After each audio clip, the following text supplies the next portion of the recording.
5 xhur wara l-akbar rebħ elettorali mill-Indipendenza l-hawn, il-Prim Ministru Joseph Muscat u l-Partit Laburista komplew iżidu fil-fiduċja tal-poplu Malti Għawdxi.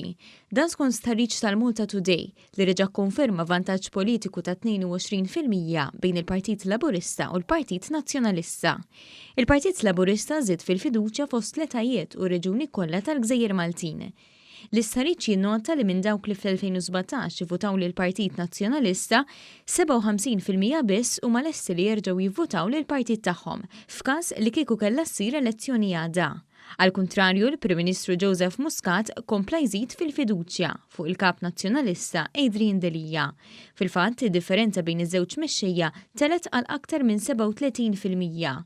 Fil-waqt li Joseph Muscat igawdi minn 54.1% tal-fiduċja, Adrian Delia għandu biss fiduċja ta' 16.7%.